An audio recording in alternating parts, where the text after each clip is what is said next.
are the festering disease of this city. Judge Harold Whitman's words rang out cold and sharp, freezing the entire courtroom. On the defendant's bench, Jamal Carter, a black teenager only 17 years old, sat upright, but his trembling hands were slick with sweat. His mother, seated just a few steps away, clutched a worn-out Bible, tightly, her lips moving in whispered prayers, clinging to the last shred of hope. The public defender tried to object, calling the sentence blatant prejudice, but Whitman silenced him with a heavy crack of his gavel like a thunderclap. Jamal was dragged away, his eyes wide with confusion, and could only whisper to the officer beside him, "Please let me make one call." That call would connect to a voice no one had expected.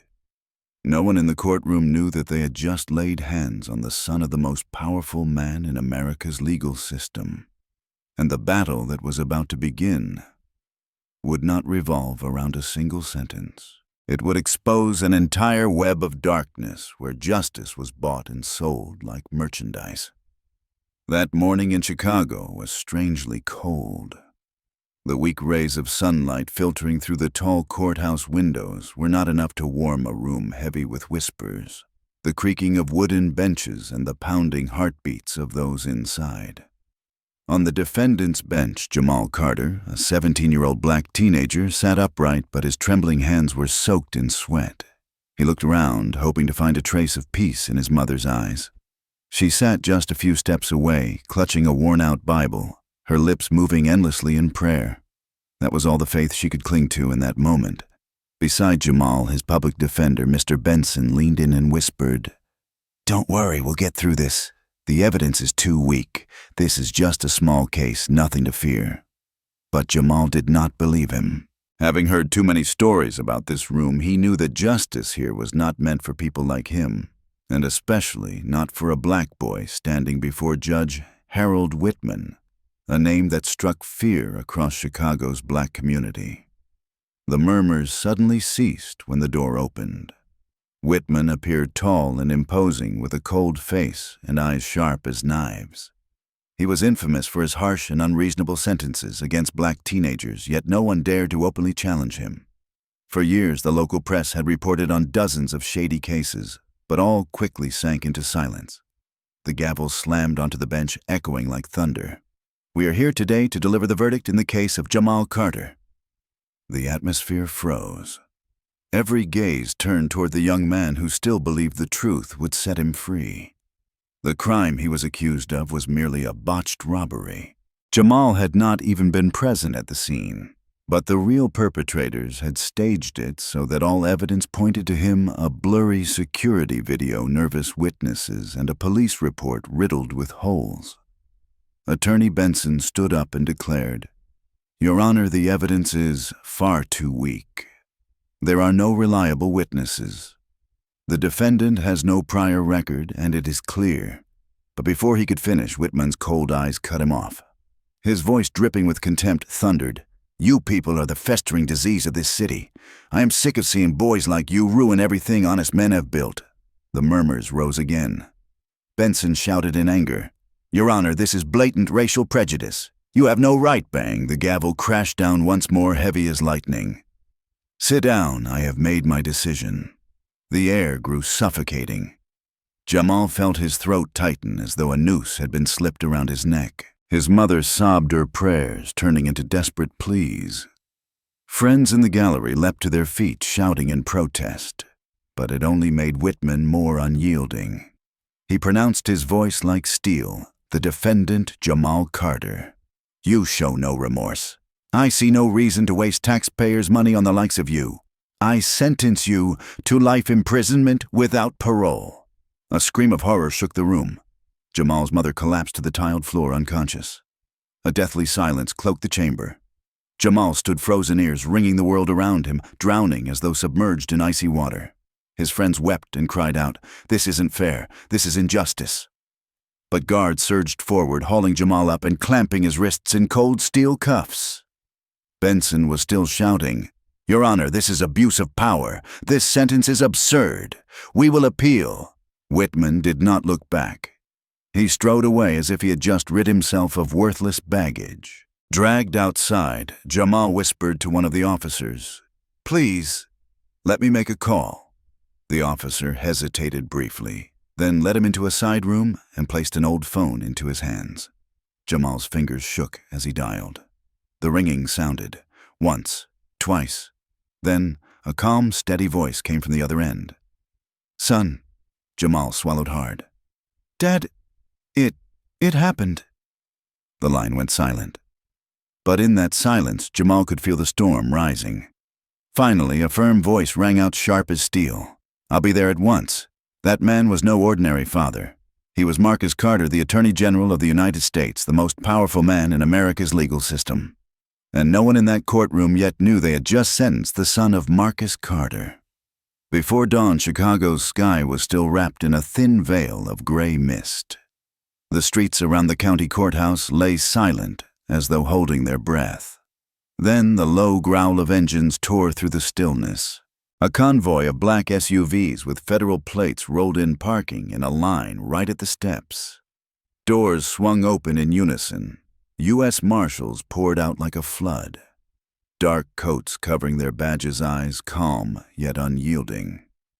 Within seconds, they funneled the entrance, establishing a security perimeter, a seamless dance of federal discipline. Reporters clamored. Cameras flicked on floodlights, blazed microphones thrust forward. When Marcus Carter stepped out, no one gave a signal, yet the crowd fell into silence. He did not need to speak. Authority radiated from the certainty of his stride, from a gaze sharp enough to slice through fog. There was something about this man that made even those used to shouting into cameras lower their voices. Marcus did not knock. He pushed straight into Judge Harold Whitman's chambers. Inside, the smell of fresh coffee lingered. Whitman jolted, springing up so fast his porcelain cups clattered together. He forced a smile voice, straining for calm. "Attorney General Carter, what brings you to Chicago so early?" Marcus dropped a thick file onto the desk, the dry thud like a lock sealing someone's fate. His eyes locked on Whitman. "You sentenced my son yesterday." Color drained from Whitman's face. His fingers scrambled through papers like a drowning man clutching at driftwood. Jamal Carter. I had no idea." "No," Marcus said slowly, "because you never cared enough to ask." He flipped the file, his finger landing on marked pages, forensic reports, muddled witness transcripts, blurred camera extracts, all the things that should have been thoroughly reviewed. You ignored exculpatory evidence, dismissed motions for continuance to verify records, cut off the defense mid-argument. This wasn't a trial. This was steering the outcome. Whitman tried to regain ground shoulders. Squared voice, hardening with all due respect. "This is not within federal jurisdiction. The Department of Justice cannot interfere with a state sentence." Marcus stepped half a pace closer, his voice steady as a heartbeat monitor's line. "Now it is." For a moment, the room seemed drained of air. By noon, the courthouse had become the front line of a legal battle. The DOJ's legal team filed an emergency motion in federal court to halt the execution of the sentence and demand a writ of habeas corpus, the constitutional safeguard allowing federal courts to examine unlawful detention. Benson, still reeling, was pulled into the effort. His hands trembled, but his eyes reignited with the fire of a lawyer long dismissed. News spread like lightning. Civil rights leaders rushed flights to Chicago. On the courthouse steps, hundreds gathered, raising posters demanding justice for Jamal. Social media blazed with hashtags calling for a review of harsh juvenile sentencing, invoking the precedent of Brady v. Maryland, the Supreme Court ruling requiring prosecutors to hand over exculpatory evidence. Terms once reserved for law books became street slogans: due process, equal protection, fair trial. The storm surged, then suddenly hushed. Inside the federal courtroom, noise vanished into stone walls. The presiding judge, a silver-haired woman, calmly turned page after page. The air was taut, a violin string on the verge of snapping. Marcus spoke concisely: procedural violations, overt prejudice on the bench, signs of withheld evidence, and crucially financial ties between figures in the trial chain and the private prison system. He did not embellish. He laid the truth on the table piece by cold piece, letting them interlock themselves. Across from him, the state prosecutor tilted his chin, struggling to steady his tone. This is political interference in the judicial sovereignty of the state. No, Marcus cut in without raising his voice. This is the Constitution. The violin string fell into deeper silence. In a quiet corridor, Jamal sat on a freezing metal bench, awaiting transfer. The heavy door clanged shut behind him, leaving the smell of rust and rubber gloves. A guard set down a food tray, giving him a sidelong glance. Don't eat if you don't trust the kitchen. Then he walked away. The words sounded like a message from the whole system: trust no one. In the dim corner, Jamal thought of his mother, of her trembling hands clutching the old Bible, of her scream that shattered the courtroom. Fear gnawed at him like termites chewing wood. But amid that fear, a stubborn spark burned. Dad is coming. That simple thought dragged him back to the surface each time the darkness threatened to pull him under. A metallic clatter at the door. A small voice. "Hey, kid. You, Carter." Jamal looked up. A gaunt man's eyes that had lived too long in the dark sat down opposite him, lowering his voice. In here, there are men who've waited their whole lives for justice. Keep your head down, eyes wide open. Survive first. The warning sounded like a welcome into a kingdom without law, where instinct and hope took turns ruling. That afternoon, new evidence surfaced. The federal investigative team made its way to the police department's evidence room. In a worn cardboard box, they found fingerprint analysis that had been set aside, a faded report marked awaiting comparison with prints that did not match Jamal. In the same box lay wide-angle crime scene photos never shown in court, suggesting the suspect's actual height, a difference of nearly 10 centimeters from Jamal's. On the evidence submission slip, the signature of a sergeant. The surname matched that of a regional director for a private prison corporation, a coincidental family tie that internal reports had conveniently ignored. As the photos slid through the federal judge's hands, the room seemed to grow colder. A slow, relentless picture emerged, a gear greased, a gentle push in the right place, and a boy ground to pieces. Marcus stood with his back straight, hands clasped behind him, a stance of restraint and readiness. He did not add words. He let the truth shine on its own. On the courthouse steps, the crowd surged again. Some wept as broadcasters read the ticker, "Federal Court reviews emergency motion to stay execution of a sentence for Jamal Carter." Others simply pressed their hands in prayer. A 13-year-old girl stood beside her mother holding a handmade sign. "What if he were my brother?" The question cut through every barricade of logic like a blade. In his office, Wittman sat glued to the screen.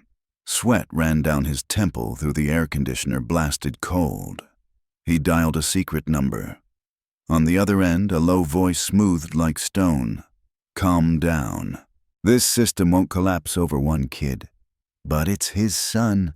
Then silence it. "The money's been flowing too long. No one wants the valve shut." The line went dead. The room sank into a thick silence, broken only by the ticking of the wall clock. For the first time in years, Wittman realized his power was borrowed.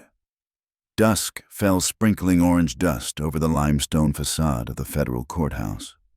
The judge returned to the bench, hand resting on the decision papers. The crowd held its breath. In that instant, the vast city shrank into one room, one sentence, one breath.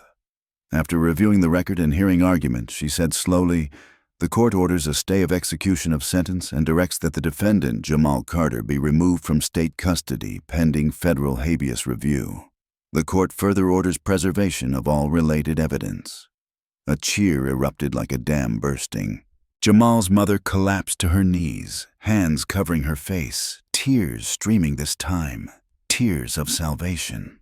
Outside, car horns blared in chorus, as though the city itself exhaled after too long holding its breath. Marcus did not smile. He only gave the faintest nod. The war had just begun. He turned to the investigative team. "Start digging. To the root. For he knew better than anyone the brutal distortions in the courtroom were just the tip of the iceberg. Beneath lay an entire mountain of interests: per diem detention fees, quota-based bed contracts, legal donations laundered through charitable facades. The system had not sprung up by itself. It had been built piece by piece from fear and money. Night fell. The convoy of SUVs rolled again. In the lead car, Marcus stared out the dark window, his reflection mingling with the city lights. He pulled out his phone and called Jamal. On the other end, the boy's voice trembled but held steady. "I'm okay, Dad." "Good," Marcus replied. "Now it's our turn." The line went silent, leaving only the sound of wheels grinding over pavement. Outside, Chicago sank into night, but lights had switched on in rooms where someone had once flipped them off on purpose. And from this moment on, no one could pretend not to see. Chicago autumn night. In the basement of a federal building, cold fluorescent bulbs cast pale light over mountains of files. Marcus Carter stood in the middle jacket, off shirt sleeves rolled up, the furrows on his brow cut deep.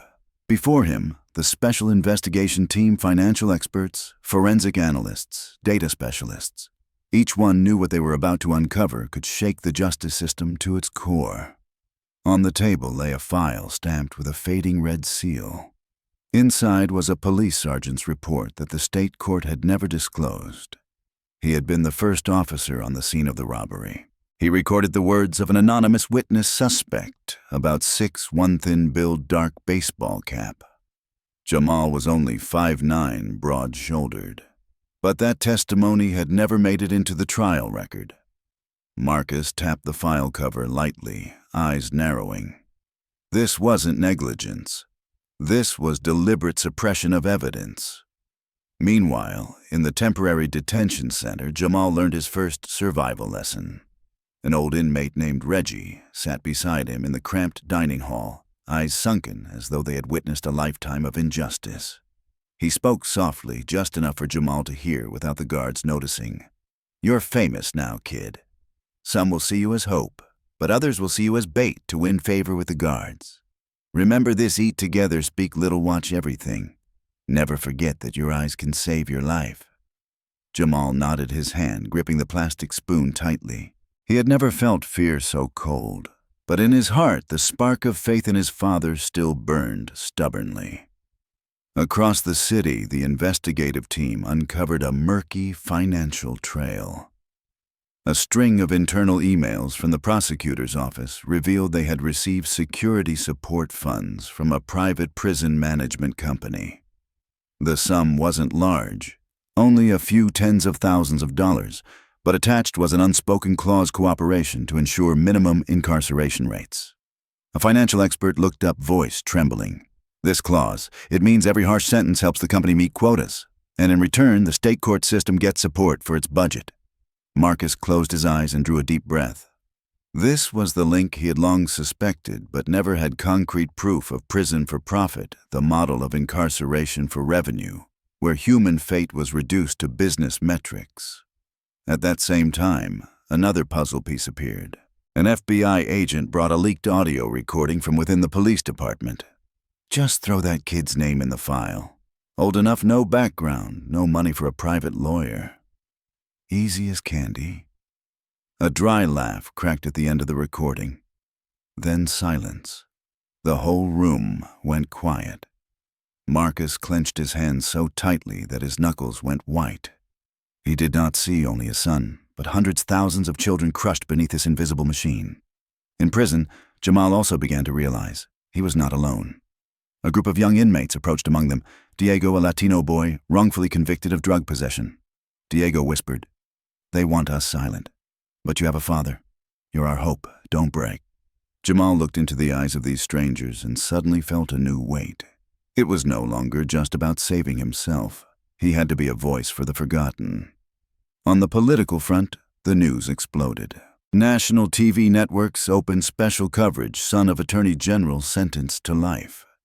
The story cut into every program. Legal commentators compared the case to the Scottsboro boys of the 1930s. 9 black teenagers rushed to conviction for crimes they did not commit. public opinion began asking how many other sentences had been handed down in darkness. Marcus appeared at a brief press conference standing before a forest of microphones. He did not shout, did not pound the table. He spoke only one sentence. "Justice for my son will also be justice for all of your children." The words spread like fire meeting wind. But the deeper the team dug, the closer danger crept. Marcus's office phone began receiving anonymous calls. "Stop, or you'll lose more than one son." His car had its brakes tampered with in the garage, narrowly discovered in time. One staffer nearly shoved down the office stairwell. Marcus looked around at his team, his voice firm. "If they're this afraid, it means we've struck the heart of the beast. And once struck, there's no stopping." His eyes swept across each of them. No one left. They all understood this fight was not only for Jamal. This was the battle to expose a system devouring youth. Late at night, Marcus opened the files alone. Among the cluttered pages, he found an old photograph, a group of judges, prosecutors, police officers, posing together at a lavish gala sponsored by the prison corporation. In the corner of the photo, Whitman grinned broadly, glass raised high. On the back of the photo, a handwritten line. "This is only the surface." Marcus sat in silence. He knew that behind Whitman, another hand lurked hidden in the dark, controlling the entire machine. And that hand had not yet shown its face. On the day of the federal hearing, the Chicago courthouse became the nation's epicenter. Outside, thousands flooded the square, hands raised with banners, "Justice for Jamal and prison profits, due process for all." News networks pitched tense broadcasting live, minute by minute. Weathered old faces and young first-time protesters stood together in one rhythm. Justice was no longer an abstract idea. It was a life-or-death question for every family. Inside the courtroom was a pressure cooker. All eyes locked on the state's prosecutorial bench. The police officer who had arrested Jamal sat there, face pale, but chin held high, his arrogant shell beginning to crack. On the stand, Marcus Carter stood tall, needing no weapon other than the truth in his hands. He held up the old photograph, the lavish gala of judicial officials and the prison corporation. He spoke slowly. "This is not a commemorative photo. This is evidence of a system that trades in human fate. And sitting right here, the officer who arrested Jamal is the brother-in-law of the CEO of Illinois' largest private prison company." The room exploded. Murmurs the constant click of cameras. The federal judge raised her hand for order, but the atmosphere could not return to normal. Marcus did not stop. He held up the rough recording, the dry laugh of police officers fabricating the file. He said, "Just stick the kid's name in. No money, no backing, easy as candy. Your Honor, that is not a mistake. That is a deliberate conspiracy." The state prosecutor leapt to his feet, voice trembling but forcing firmness. "This is unverified evidence. A recording of unclear origin, a frivolous party photo they cannot prove." Marcus turned, staring directly, his eyes sharp as ice. "Do you swear before this court under oath that you have never accepted any money or benefit from this prison corporation?" The courtroom held its breath. The prosecutor stammered, eyes darting. The judge demanded he take the oath. Sweat broke across his forehead, his voice cracked. "I cannot!" Shouts erupted. For the first time, the wall of silence shielding the system split open. In the detention center, Jamal was allowed to follow events on television. He sat among inmates, every eye glued to the small screen. When the prosecutor bowed his head and admitted deceit, a cheer rang out in the prison hall. Reggie laughed hoarsely. "See, kid, the light's coming through." Jamal gripped the bars, heart pounding. But at that very moment, a small slip of paper slid through the slot of his cell door. "Tonight. Be careful." The truth outside was erupting, but inside, danger still clung to him like a shadow. Back at court, Marcus kept peeling off the black tape. He presented financial analysis, millions of dollars in community support flowing from the prison company into campaign funds of numerous officials, including Whitman. The detailed table projected on screen dates, amounts, recipients, every number as cold as a verdict reversed against those who once delivered sentences. A legal expert in the gallery burst into tears. So many years, and finally someone dared to say it. The federal judge struck her gavel, the court acknowledges. This evidence is sufficient to expand into criminal investigation. The court further orders the immediate release of Jamal Carter pending final judgment. The room erupted in joy. Jamal's mother collapsed into her seat, covering her face, tears flowing in a flood. This time tears of salvation. Outside, when the crowd heard the news, they roared so loud that the wave of people spilled across the square. At that same moment, in a dark room elsewhere, Whitman slammed his hand onto the table.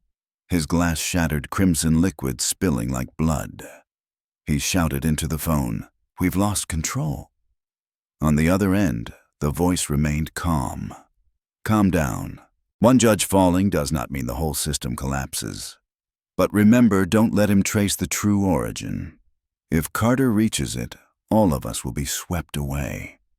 The voice cut off cold as stone, leaving Whitman trembling like a man who had just signed his own death sentence. That evening, Jamal was brought out. As he stepped through the heavy iron gate, hundreds of cameras flashed. His mother rushed to him, clutching her son tightly, sobbing. Marcus stood just behind for the first time, revealing emotion, his eyes glistening red. The crowd shouted, "Justice, justice." The scene was like a resurrection ceremony, not only for one family, but for all those whose faith in justice had been strangled.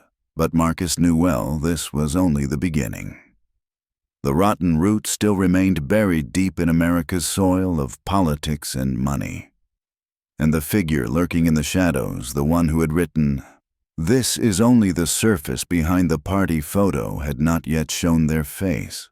Marcus gripped Jamal's shoulder tightly, whispering, "Son, we just won a battle, but the real war has only begun." The light of victory had just flared when darkness struck back at once. Jamal's release shook the entire nation, thrusting the Carters' names onto the front page of every paper. But along with praise came a hidden tide of hostility, a black current swelling quietly. On Jamal's first night home, the small suburban neighborhood became a festival. Neighbors embraced him. His mother wept herself to exhaustion in the arms of the community. But as the house settled into silence, Marcus drew the curtain's eyes wary. He knew well the deeper they dug into the network, the higher the price they would have to pay. Sure enough, the phone rang. A hoarse male voice not bothering to hide the threat, "Mr. Attorney General, remember you are not immortal. A bullet does not distinguish between justice or injustice." Marcus was silent. He hung up, but his hand clenched so tightly that red marks appeared. He did not tell Jamal, not wanting to plant more fear, but the heavy look in his eyes betrayed everything. The next day, Marcus's motorcade was leaving the federal headquarters when they discovered the wheel bolts loosened. Agents quickly stopped the vehicles, checked carefully, and confirmed someone had gained access to the security zone. This was no longer an idle threat. This was a signal of war. In a closed meeting, an advisor worried aloud, "You're not just facing Whitman. Behind him is an entire network of officials, corporations, even people in Congress. They will not let you bring the whole castle down." Marcus replied firmly, "Then we will light a fire to see every rotten brick clearly. No one can stay outside the light forever." Meanwhile, Jamal tried to adjust back to ordinary life. But he quickly realized his freedom was only temporary. Every step outside the door, agents shadowed him. Returning to school, impossible. Buying a soda at the corner store. Cameras and reporters swarmed. He had become a symbol, a face of justice, but also a target for those who wanted to send a message to Marcus. One evening, Jamal received an anonymous letter stuffed into the mailbox. "You got out, but how many others didn't? Don't think you're special. You're just a pawn, and your father will fall too." Jamal trembled, but he remembered Diego's words in prison, "Don't break. You are hope." He tore the paper to shreds, lifting his head high for the first time to defy the shadows. At the same time, Marcus's investigation struck deeper layers. The team uncovered a chain of wire transfers through foreign banks, flowing from the prison company to the political campaign fund of a powerful senator. This man had once been the architect of the 1990s law, expanding private prisons, the law that had pushed hundreds of thousands of youths into incarceration for petty crimes. An agent exclaimed, "This is the real boss. Whitman is just a puppet. This is the man who wrote, "This is only the surface." Marcus froze. He understood if this figure were dragged into the light, the quake would surpass Chicago, reaching straight into the political core of Washington, D.C. At a community rally, Marcus and Jamal appeared together. The hall was packed, applause thundered as Jamal stepped to the podium. He trembled, but spoke. "I am not just telling you my story. I am telling the story of thousands of young people of color swallowed by a system that never even asked if they truly committed a crime. I stand here to say that we deserve justice." The chant, "Justice, justice," shook the hall, but in the crowd a man in a cap quietly slipped his hand into his jacket. A glint of steel flashed. At that instant, an agent lunged, tackled him to the ground, and stripped away the still warm pistol. The hall erupted in chaos. Jamal's face went pale. Marcus rushed to embrace his son, his voice tight. "We are on a battlefield now, Jamal." That night, Marcus received an empty envelope containing only a photo of his family taken from afar. Jamal's mother smiling with her son on the porch. On the back read writing, "Family is also a weakness. Stop or lose everything." Marcus sat in silence, staring at the photo for a long time. Then he called Jamal. "They want us afraid, but son, fear is their weapon. Courage will be ours." Jamal nodded, a flame igniting in his heart. For the first time, he understood his father was not only the Attorney General. He was a father willing to challenge an entire dark empire to keep his son and an entire generation from being crushed. As the city drifted to sleep, a group of suited men sat in a dark room in Washington. On the table, files on Marcus and Jamal were stacked high. One man dragged on a cigarette, exhaling a pale white cloud. "Carter thinks he can topple this system. He forgets I am the one who built it, and I won't let some kid destroy my legacy." The steady tap of fingers echoed like a ticking clock. The true counterattack had begun. The entire nation seemed to hold its breath. After a series of shocking revelations, the Jamal Carter case was taken straight to the National Federal Court in Washington, D.C. This was no longer merely an appeal. It had become a life-or-death battle between justice and a system of corruption deeply rooted. That morning, the Capitol's sky was grim gray clouds rolling heavy like a storm foretold. Before the federal courthouse, thousands gathered, hands raised with banners. No justice, no peace, tear down the system. They were no longer chanting for Jamal. They were chanting for themselves, for their children, for the hundreds of thousands of youths drowned by unjust laws. Marcus stepped out of the SUV convoy, his stance solid amidst the sea of people.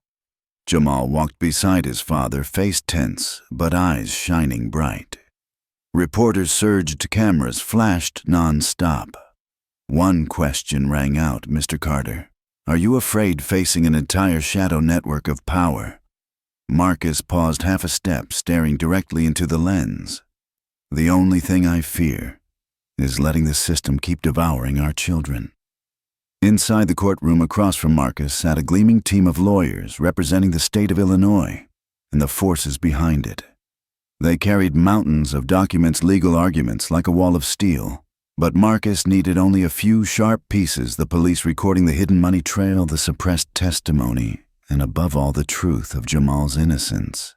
He began, "This is not just a case. This is a mirror for America. If Jamal Carter can be buried by an unjust sentence, then any child in this room could be the next victim." A wave rippled through the chamber. Even the faces of the Supreme Court justices, usually cold, wavered faintly. While Marcus presented outside the courthouse, waves of protesters clashed with an opposing group. Tear gas spread through the air, sirens wailed. Jamal, seated behind his father in the courtroom, could faintly hear the chaotic shouting through the thick glass window. He closed his eyes, remembering the cold cell, remembering the inmate's whisper, "Your eyes can save your life." Now the eyes of an entire nation were upon him. Suddenly, the state's lawyers played their ace, a new testimony, allegedly from an anonymous witness claiming Jamal had been at the crime scene. They presented it as their final blow, hoping to turn the tide. Marcus calmly opened the prepared file. "Your Honors, this witness died 2 years ago.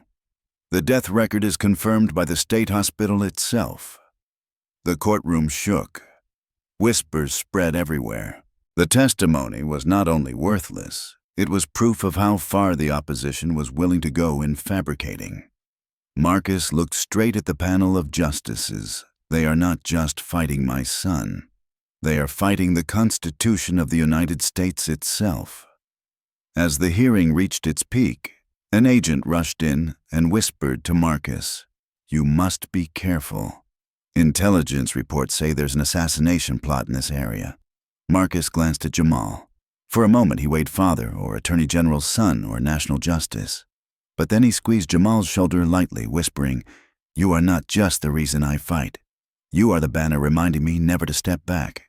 Finally, the justices returned with their interim decision. The National Federal Court hereby vacates the life sentence of Jamal Carter. Furthermore, a comprehensive investigation is to be launched into signs of corruption within the Illinois judicial system. Cheering erupted like an earthquake outside. Jamal burst into tears, clutching his mother while Marcus lifted his head high, not smiling but with eyes shining like a drawn blade. He knew this victory was not an ending, only the door to a larger war. In a shadowy corner of Washington, the man who had called himself the builder of the system sat in a smoke-filled room. On the screen, news of Marcus's victory glowed bright. He chuckled hoarsely. "Let's see how long you can hold Carter. One man, no matter how powerful, cannot topple the empire I built in 30 years. His fingers tapped the wooden table, each knock like a drumbeat, announcing a final counterattack. That night, while the city slept, Marcus and Jamal sat together in a small room. The desk lamp cast light, revealing exhaustion on both their faces. Jamal asked softly, "Dad, will this fight ever end?" Marcus pondered, then answered, "Justice is never given. It must be won again and again. And son, we will have to keep going. But today at least we won a step for all those without a voice." Jamal nodded, his eyes burning bright. In his heart, fear had given way to resolve no one should ever have to endure what he had. Dawn in Washington, D.C. rose slowly. The sky painted pale blue like a blank page. After the vacated sentence, the nation still trembled with aftershocks. Radio stations replayed endless call-ins, some crying, some laughing, some recounting loved ones swallowed by unjust sentences. On social media, the name Jamal Carter became a symbol, a signal of light for those who had lived too long in darkness. Marcus did not bask in triumph. He opened his calendar, dialing a string of meetings with state attorneys, general chairs of the congressional judiciary committees, leaders of civil rights groups. The plan bore a simple name: Project Breakwater. Its goal to halt the tide of profit-driven incarceration, dismantle the bed-fill quota incentive system, establish a nationwide wrongful conviction review commission with power to force police departments to open old evidence vaults, and implement a judicial transparency package requiring disclosure of all potentially conflicted funding sources. Jamal walked beside him, listening to his father explain, feeling a strange calm inside. He realized from now on his life could never return to the normal before, and perhaps that normal had never been safe for people like him. But the Dark Empire did not sleep. In a closed room, the man who had called himself the Builder sat before a wall plastered with map pins and red arrows linking initials. An aide whispered, "Carter is pulling both parties into Project Breakwater. The press hails it as the reform of the century." The man smirked. How many reforms have died in these congressional halls with just 2 words: compromise? He placed a small key on the table beside an access badge, faintly bearing the logo of a correctional services company, a pretty name for a private prison. Prepare Plan B. The following weeks were a long campaign. Marcus and Jamal moved constantly. Chicago, Detroit, Atlanta, Los Angeles, New York, then back to D.C. They spoke with mothers clutching photos of sons sentenced for petty crimes, with gray-haired men just out of prison, learning how to use touchscreens, with young lawyers whose eyes still shone like city lights. Each story was another brick laid into the breakwater wall. In every city, Jamal lingered at the back rows. He listened more than he spoke, jotting down small details, a torn receipt corner that might unlock a case, a forgotten timestamp that could flip the truth. He realized justice is not just grand rulings. Justice is the accuracy of every dot and comma. Meanwhile, Marcus's federal investigative team drilled deeper underground.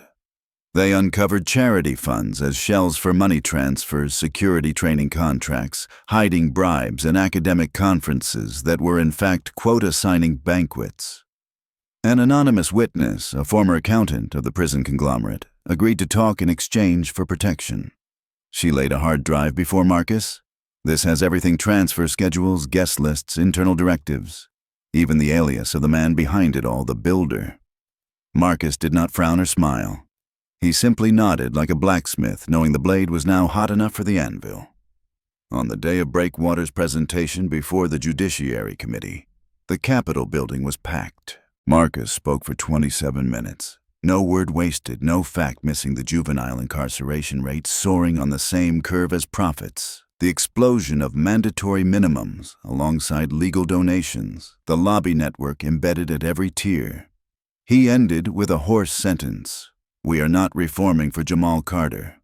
We are reforming for the children whose names will never appear on television." The chamber rose to its feet. Some applauded, some wept, but amid the ovation a cold gaze lingered. The builder did not appear yet. His hand phone calls, memos, nods spread through offices like invisible poison gas. That evening, when Jamal returned to the hotel, a thin envelope awaited at his door. Inside was only a blurred photograph, a high-angle shot of an old warehouse, on the outskirts windows boarded up, corrugated roof rusted. On the back was the familiar red writing, "I built this system. You can't reach me." And a string of numbers: 38.8951-77.0364. Jamal handed the photo to his father. Marcus glanced at the coordinates and quietly sketched a plan. They notified the agents, requested an emergency warrant based on existing leads. No one said it aloud, but all understood this could be a trap. The convoy rolled into the warehouse grounds as night fell. Dust rose like mist. The steel doors bore 3 layers of locks. As the cutting blade spun, the screeching grind sounded like history scraping against its own chains. The door swung open, releasing the stench of old paper and machine oil. Inside was a secret archive: boxes of bank card shredders, chilled servers on racks, and in the far corner a wall of photographs arranged like a chessboard. Judge, prosecutors, congressmen pinned and connected with red string. At the top in the center, not Whitman, a former senator who had left office to serve as a non-profit advisor for justice reform. Beside his photo were copies of 2 laws he had once sponsored, one expanding private prison contracts, one tightening mandatory minimums for juveniles. The builder. "Oh my God," an agent whispered. Marcus stepped forward, pulling a USB taped behind the frame. On its body, etched in tiny strokes, was one word: fail-safe. They brought the drive to the digital forensics lab. As lines of data unfolded, everyone understood this was Pandora's box. Emails directing backdoor funding routes, spreadsheets of empty beds/full beds sent directly to certain judges' offices, secret meeting orders to adjust prosecution quotas monthly, and lists of cases to be labeled exemplary as deterrents. Amid the cold files, one internal exchange: "Silence. The room, JC, is perfect. Father high profile means leverage. Make it stick." Jamal froze, reading it. They had chosen him because of his father, not just to fill beds, but to send a message to the man who dared oppose them. Rage flared inside him, then settled into a vow. Marcus laid a hand on his son's shoulder. "You are not their perfect target. You are the perfect proof that the system can be overturned." The next morning, the Department of Justice unveiled a federal indictment, hundreds of pages long: conspiracy, bribery, obstruction of justice, financial fraud. Search and arrest warrants rolled out across multiple states. Federal marshals appeared at Whitman's door. He opened it, hair disheveled, eyes bloodshot. As the cuffs closed, he muttered, "I was only a gear." "Yes," the agent replied, "and that gear crushed too many lives." The news swept the nation. Some officials rushed to resign. Others went on TV declaring they knew nothing. And the builder. He vanished. That afternoon, Jamal and his father stood in the courtyard of a Chicago high school where they had promised to speak to students about the rule of law and courage. The kids cheered when they saw Jamal. One boy raised his hand, asking without hesitation, "If the system can be this wrong, how can we trust it?" Jamal looked straight into those eyes, seeing himself back in the courtroom. He answered slowly, "Because the system, like people, can change. It changes when you ask questions like that. When you demand answers, demand transparency, and when you stand together. Justice is not a gift that falls from above. It is something you build every day." Applause burst out. Marcus looked at his son and for the first time truly smiled. That night, another envelope appeared on the Carter doorstep. No return address. Inside was a key identical to the one the builder had held earlier, and a small slip of paper he's running. Port Kensington 0410, no signature.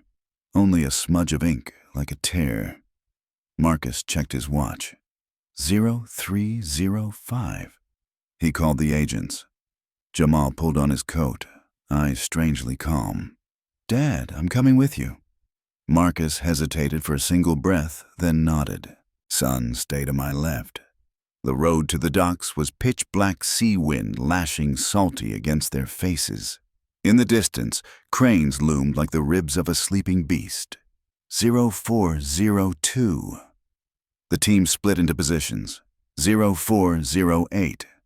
A gray sedan sped into the container warehouse, headlights cut. 0410. The metal door clanged open. A familiar figure slipped out, hurried dragging a suitcase. "Freeze, federal agents!" The shout ripped through the air. The figure froze for half a second, long enough for another shadow from inside to yank him back. The door slammed shut. Chains rattled, footsteps pounded. A burst of chaos. Then silence. Marcus signaled. They moved in. The key from the envelope slid neatly into the lock. Click. The door opened. Inside was empty, only a suitcase lying wide open. Inside the suitcase, instead of cash or passports, was a thin folder with just one line typed on the cover. "Breakwater needs the ocean. A breakwater only has meaning while waves still exist." Jamal picked up the sheet, reading it over and over. Marcus studied the wet boot prints on the concrete floor, rushing to a back door ajar leading to a narrow escape route toward the docks. On the water, the shadow of a speedboat had already torn away, leaving shimmering streaks under the lights. He got away.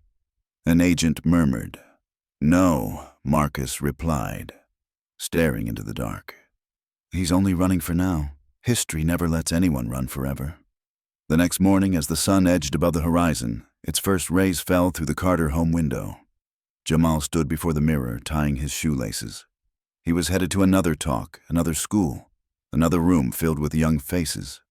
He paused for a moment, remembering the freezing cell, remembering Reggie's words. "Eyes can save your life." He looked straight into his own reflection. His eyes no longer trembled. Marcus entered holding a steaming cup of coffee. He looked at his son, speaking almost like to himself. "Tomorrow we file the final breakwater package, then the Wrongful Convictions Commission, then the campaign to force judicial funding transparency, then the builder. Still so much left." Jamal smiled. "Then let's start like every day, with the truth." They stepped out together. Outside, the city was waking traffic voices, calling birds circling above the trees. Amid all that noise, one rhythm endured the steady footsteps of two men seeking justice, not loud, not proud, just resolute. And far away, on the deck of a ship cloaked in fog, the builder leaned against the railing, fingers tapping steel. He looked toward the city, a weary smile tugging at his lips. "Breakwater and waves," he muttered, "let's see which wears down first." The answer had yet to come, but the flame was lit not by a verdict, but by a promise justice is never granted. Justice is reclaimed again and again. An open ending, as every journey worth taking should be, so that tomorrow, when the phone rings, the hunt continues. Underscore, underscore, underscore, underscore, underscore, underscore, underscore, underscore, underscore, underscore, underscore, underscore, underscore, underscore, underscore, underscore. Outro. In the end, what remains is not the heavy gavel or the cold steel bars, but the sober reminder justice is never granted. Justice is reclaimed again and again. Jamal stepped into the light not only as an exonerated victim, but as a mirror reflecting human worth. When truth has allies, darkness must retreat. While Whitman chose arrogance to mask weakness, Marcus chose responsibility to safeguard fairness. One clung to borrowed power, the other built trust through transparency and courage.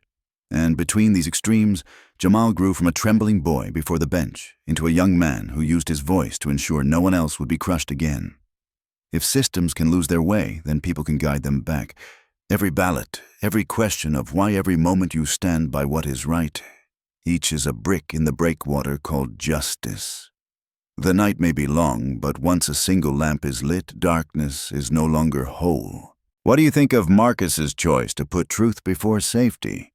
Have you ever had to stand up for what was right, knowing it would cost you? Share your thoughts in the comments. I'll be reading each one.